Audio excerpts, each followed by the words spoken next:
Let's go. Rock and roll. What's happening, man? How you doing, Brent? I'm doing well. Thanks for taking the time to hang out with me today. Well, thanks for taking the time to call in. We appreciate it. I know it's going to be a busy couple of upcoming weeks with the tour getting ready to kick off for you guys here at the beginning of April. Yep. And you guys were really just on the road not too long ago with the Planet Zero tour, and now getting back on the road with the Revolutions tour, and not making a stop in Columbus. It's okay. We won't hold it against you this time, but you guys are going to be down in Cincinnati on April 4th. So not too far away, a good, hour and a half drive for our listeners to head down there and see you guys. So but what's going to be the big difference? Because you did have the Planet Zero tour, and now a couple months later the Revolutions tour. So difference between the two of them, if somebody did check you guys out more in the summertime.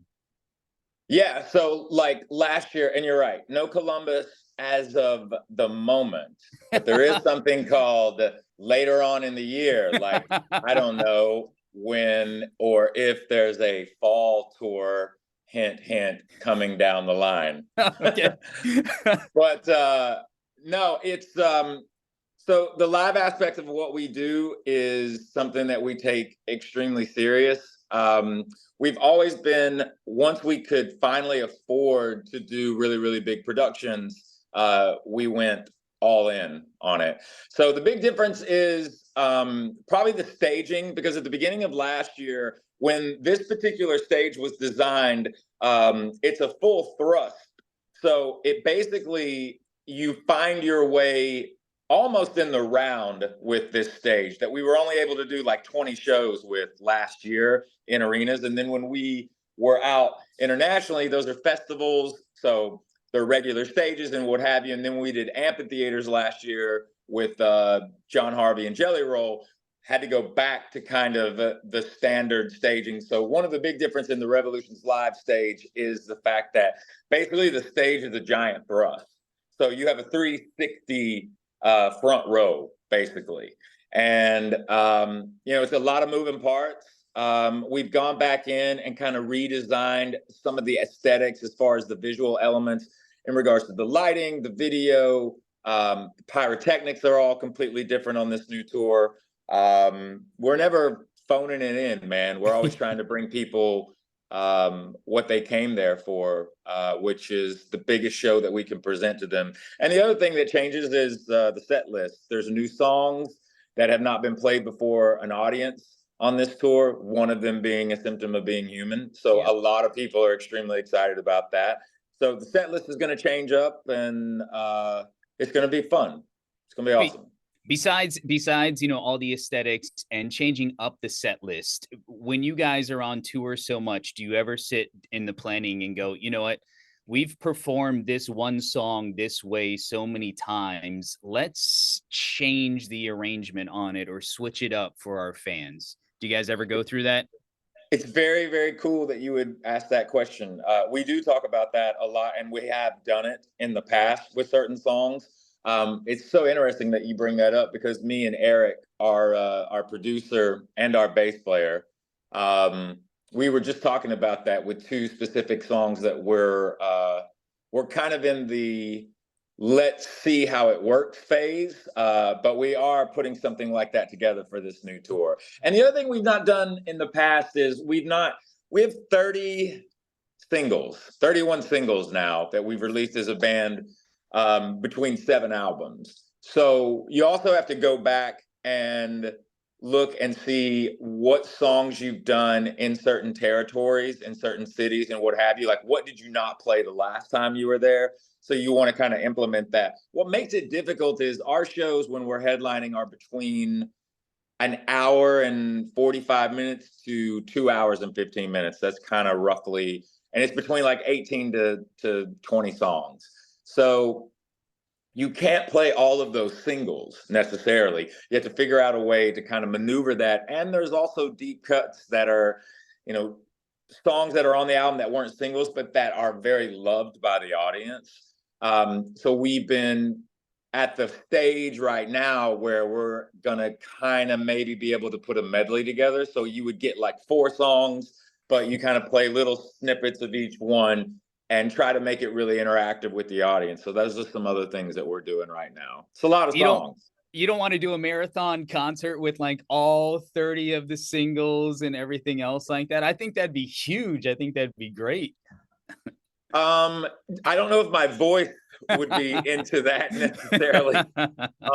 But yeah, I mean, what you're talking about is what we call the Springsteen Yeah, approach, yeah. which is you're just there for the afternoon. You start at like comes on stage at like noon, doesn't walk off until 5 in the afternoon.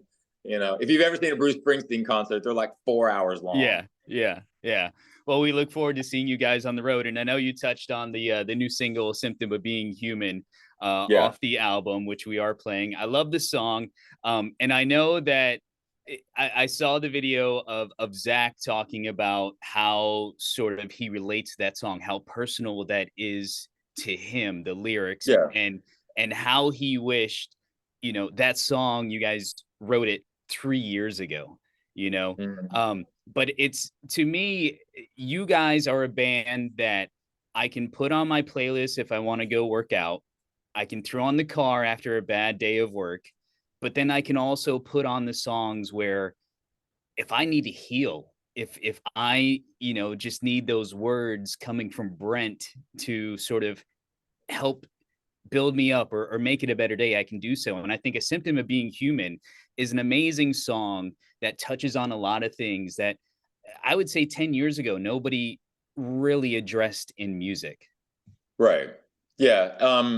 You have to understand that we are a band that's been talking about mental health for the better part of 2 decades before it was necessarily um, something that you did see in media or it was brought to the forefront or people were writing about it because it's that age old idea and it still exists today. I think it's a lot better today, but it still does exist where when someone basically says to the public or to their friends or their family or what have you, um, I don't know what's going on with me. I don't know if it's a coming of age or if it's just a point in my life where I'm not able to wrap my head around what's going on in my own personal life, but I'm having a problem like with how I feel inside and I don't have the tools that I need to handle this right now and I need some guidance, I need some help. And back in the day, man, it was like somebody that presented that was, they looked at it weak minded. The person didn't say anything because they were going to be embarrassed or maybe felt to be ashamed because of saying, hey, I'm not doing well right now. And a lot of times you have this ideology of, well, get over it. That's life. Deal with it. And that's not the way to approach it. But the good thing about music is that music is medicine and you don't have to go to a doctor to get a prescription for it. You can turn it on whenever you need it and it's there for you. It's something in my life that, growing up, I'm Generation X. I have a 15-year-old son who is Generation Z. So it's very interesting, where he has all of this data and all this information and all these sound bites and all these clips and everything. It's like sensory overload. When I was growing up, you had to kind of figure it out on your own. Yep. And one of the biggest things about that for me, and one of the saving graces that I had personally in my life was music. It was always there for me when I needed it. Because that's the beautiful thing about songs is that whenever you need them, they're there. You can turn them on whenever you need them. And yeah, I mean, the aesthetic of, the world that we're in right now is complicated. But what I would say is that it was very clear when we wrote A Symptom of Being Human what it was about and why it was important. It was definitely the song on the record that very quickly became my favorite song on the album. I'm just really, really glad that we were able to get this opportunity to release it to the public. And I appreciate you guys and girls supporting it.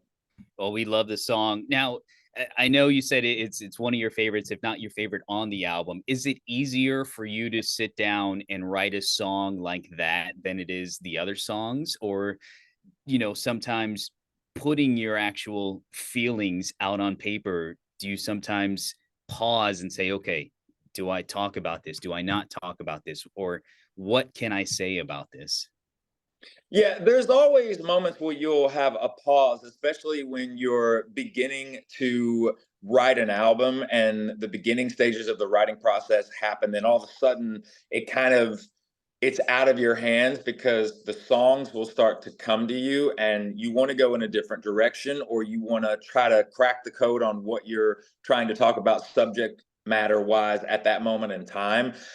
We've often said in this band that, you don't pick the music will pick you. And sometimes it depends. When you're in there and you're writing, a song can take days to figure out. It can take weeks to figure out. Sometimes you go back to it. Sometimes you start something else. And then some songs, we call them a gift. And you don't get gifts a lot of times, but a gift is like when you're looking at the computer screen, because we do a lot of stuff in Pro Tools, or you're looking at a blank sheet of paper, we call that staring down the beast. And what that means is that there are moments that sometimes in the writing process, a song will kind of present itself to you and it almost writes itself in a lot of ways. They don't happen all the time, but they do happen. Symptom was one of those songs where the lyrical content and what it was about and how we were putting it together actually happened quite quickly. And you just kind of have to hold on and let it write itself in a lot of ways. I mean, you're a vessel, it's kind of channeling through you because we have to write about what we know, situations that we've been in, scenarios, the people and places that we've been to over the years, stories. We're a very honest band when it comes to the lyrics. We're a very lyrical band. So the music is one element of it, but I think I'm the one in the band that's always really making sure that we're not writing the same song over and over again, and we do our best to never write the same album twice. So you got to really listen to the universe, man. It'll talk to you if you listen. And after 7 albums in almost 20 years, I mean, you guys have that down packed. None of it sounds the same. It's not the same songs. It's not the same albums. Did you think 20 years ago when you guys started this that the band would ever have this much impact on your fans, your listeners, as you guys have had? The only way that I can honestly answer that is I hoped for it. In the beginning, I just wanted a career in music. I started writing songs when I was 10 years old. And I feel very, very fortunate. All of us in the band do. Myself and Zach and Eric and Barry, we're very, very lucky to do what it is that we do for a living. But I will tell you this. It comes down to the audience. It comes down to the fan base. I've often said this because it's true. We have one boss in this band. It just happens to be everybody in the audience. We played in front of 5 people before. We played in front of 500,000. At the end of the day, they're the ones that decide whether you stay or whether you go. And we've always just approached that with the dynamic of just be honest. Because if it's not real and you don't believe it, it'll come through on the recording. And people aren't dumb. They'll see right through it. You have to stay focused on your humility and your understanding of how important it is to stay true to the music. Well, and I know whether it's 5 people or 500,000 people, you guys put on a show and a performance for them. I remember this was maybe 9, 10 years ago. You and Zach came into town and we had a little acoustic performance for our listeners. And it's still one of my favorite all-time performances of artists that have ever come through the station and studio. Your Thanks, voice, man. yeah, and it was like a VH1 storytellers, because you have your story that goes along with each song, and you're not Yeah. afraid to tell it and show it. And that was so great to see. And you guys have been a band for about 20 years now. And the cool thing is, I mean, you talked about it. You have a 15-year-old. I have a 14-year-old. I have an 11-year-old. Kids are now relating to the music, to your guys' lyrics, but you still have now parents that started listening to you guys, at the beginning, that Yeah. are sharing that music with their kids, and so they Yeah. both can relate to it and come together.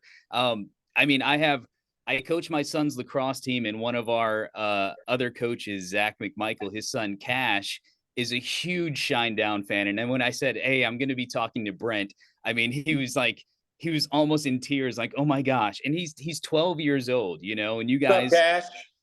that's awesome. You guys are his favorite band, and I mean, even Zach, his dad, saying your honesty with mental health, your connection with the fan base is like anything and any other band has ever done. So to be able to do that for 20 years, to be able to go across Gen X, Gen Z, all these different generations, I think is just, a great sort of award for you guys as a band. Yeah, came from baby boomers, Generation X, into millennials, into Generation Z. It's all in how you look at it, man. Once again, if you stay honest, and the other thing too is if you listen to your audience, if you allow them to feel as if they are a major component in not only the writing, but also the success, and you share that with your audience, even when it gets really big, you can still bring it back to the forefront of there is a mutual relationship between the artist and the fan base, and you can't have one without the other. And I think more than anything, mental health is something that I've just never been afraid of. If anything, I wanted to speak on it more because I have a lot of experience with it. But at the end of the day, it's all about letting the listener know, hey, man or woman, sometimes you're going to fall in a hole. That's okay. Sometimes you got to fall in the hole to figure out how to get out of the hole.